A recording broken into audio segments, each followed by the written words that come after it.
Assalamualaikum warahmatullahi wabarakatuh. Halo guys, ketemu lagi di channel Gaptek. Kali ini untuk full review Realme GT Neo 3T, HP 5 jutaan yang katanya disebut-sebut sebagai HP gaming.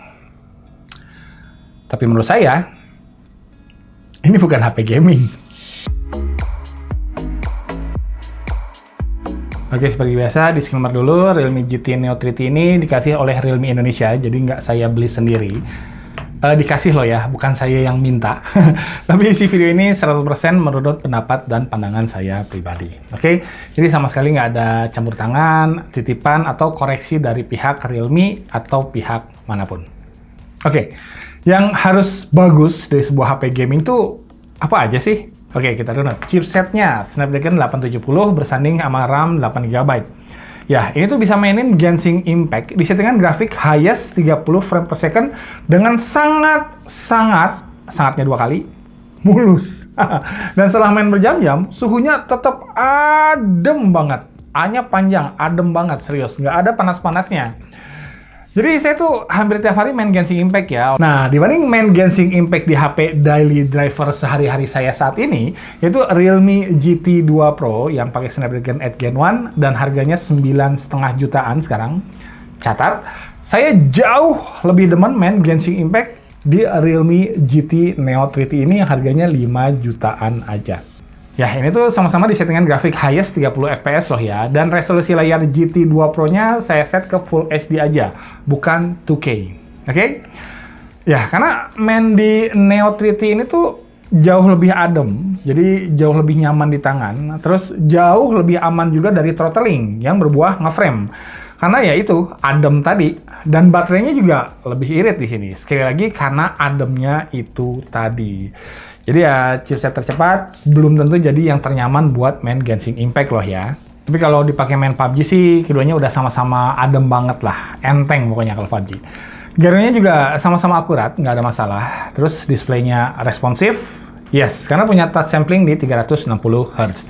Dan nggak hanya responsif, display Realme GT Neo 3T ini udah pakai panel AMOLED dengan refresh rate 120 Hz. Jadi mulus banget gerakannya. Kemudian support HDR10+ dan terproteksi juga sama Gorilla Glass 5. Baterainya 5000 mAh, cukup aman, plus fast charging 80 watt. Luar biasa, jadi ngecas dari low sampai full tuh cuma butuh waktu setengah jam doang. Ya paling lebih 5 menitan lah.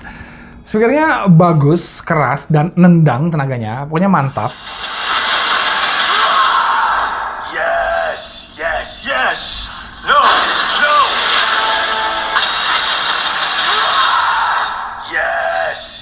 Yes.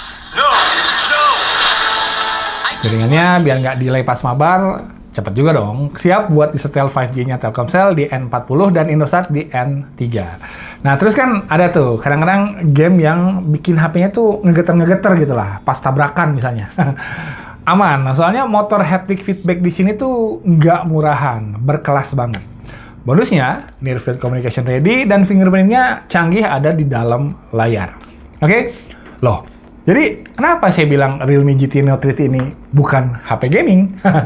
Soalnya, ya masa HP gaming punya hasil foto, selfie, sama video yang bagus juga?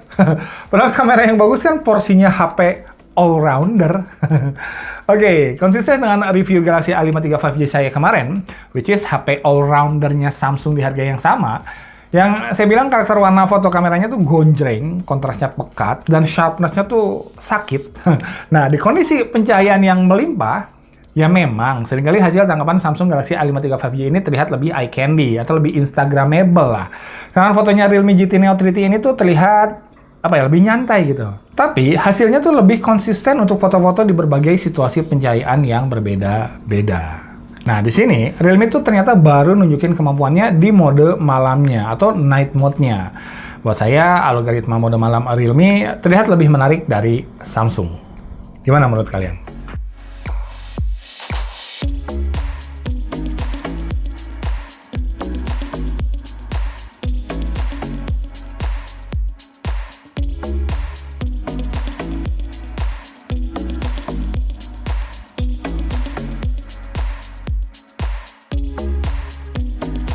Kalau dibandingin HP gaming sejati, Realme GT Neo 2 yang lama, alias pendahulunya HP ini, karena ya itu, kameranya terasa biasa aja. Oke, jadi di sini jelas ya, ada perbaikan di sektor kamera.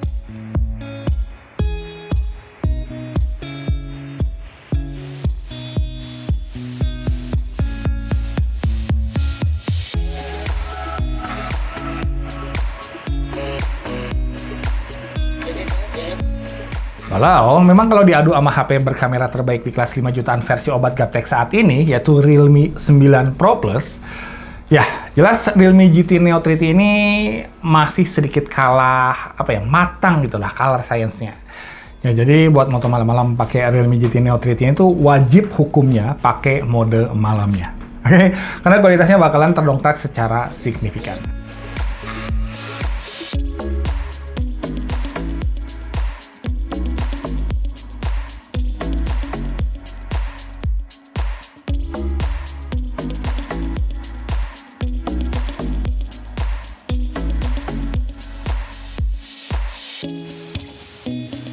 Selfie-nya ini udah kebilang oke menurut saya.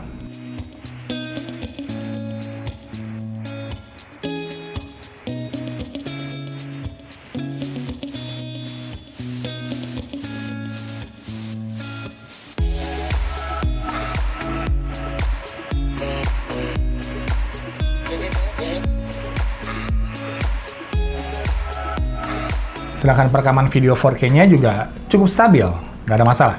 Oke guys, ini dia contoh perekaman video antara Samsung Galaxy A53 5G yang punya optical image stabilization versus Realme Neo GT Neo 3T. Nah, itulah pokoknya. Di resolusi 4K 30 frame per second ya.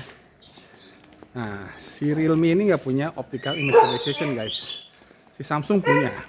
Dan untuk perekaman kamera depan, si Samsung ini bisa sampai resolusi 4K. Tapi kita di sini tesnya hanya Full HD aja, karena si Realme-nya nggak bisa keep up, nggak bisa 4K. Untuk di Full HD 30 frame per second aja. Oke, jadi biar adil lah. Gimana? Stabil nggak? Wah, masa bagus semua bang? Mentang-mentang HP-nya gratisan nih. Iya kali ya. Tapi yang jelas ada beberapa temuan catatan dari saya untuk HP ini. Yang pertama, Realme tuh coba mangkas harga di sektor desain dan material casing HP ini. Karena desainnya ngirit inovasi, copy paste banget 100% dari cangkang Realme GT Neo 2 yang lama. Dampaknya ya efisiensi desainnya di sini kurang oke, masih terlihat tebal, berat, bezel sekeliling layarnya juga ya saya kasih nilai lumayan aja lah, nggak terlalu tebal tapi nggak tipis-tipis amat juga. Pakai material all plastik, jadi nggak bisa dibilang premium juga, tapi feel solidnya sih tetap dapat menurut saya. Catatan berikutnya, no micro SD slot di sini, padahal internal storage-nya tuh nggak gede-gede amat, di 128 GB doang. Dan terakhir, no headphone jack. Dan nggak dikasih dongle jack audio dari paket penjualannya. Jadi buat PUBG player kompetitif pas beli HP ini, jangan lupa sekalian beli dongle kayak saya ini, merek McDodo. Jadi kudu nambah budget lagi sekitar 70 ribuan. Padahal pesaing terberatnya, Poco F4, manas-manasin.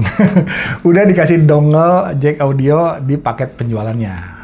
Ayo dong, Realme. Tapi ya kalau charger 80 wattnya sih dikasih dong. Masa enggak? Ada yang nggak dikasih charger ya? So, kesimpulan dari review Realme GT Neo 3T ini, buat gamers, saran saya sih jangan terlalu terpaku sama spesifikasi, apalagi terlalu fokus sama chipset tercanggihnya aja. Karena nyatanya, chipset canggih-canggih tuh susah buat ngedingininnya, liar gitu lah istilahnya. Karena buat saya, Realme GT Neo 3T ini, sementara ini ya, adalah HP yang paling enak buat dipakai main game saat ini. Titik. Padahal saya punya beberapa HP yang harganya jauh lebih mahal dari ini. Kalau pesaing terberatnya si Poco F4 saya belum sempat coba banyak, jadi mohon ditunggu sebentar untuk video versusnya nanti. Tapi kalau kamu bukan gamers dan pengen HP dengan hasil foto yang lebih matang, di kelas 5 jutaan, malah sekarang udah turun dikit, kamu bisa ambil Realme 9 Pro Plus yang punya sensor kamera kelas HP-HP mahal, yaitu Sony IMX766. Yang dipakai juga sama Realme GT 2 Pro saya, terus Vivo X70 Pro, terus Oppo Find X juga, yang rata-rata harganya di atas 9 juta, bahkan belasan juta. Walau catat videonya lebih goyang dari ini ya, karena HP mid-range tapi pakai optical image stabilization. Oke? Ya udah, thanks for watching. Mudah-mudahan videonya bermanfaat. Nico is out. Assalamualaikum warahmatullahi wabarakatuh.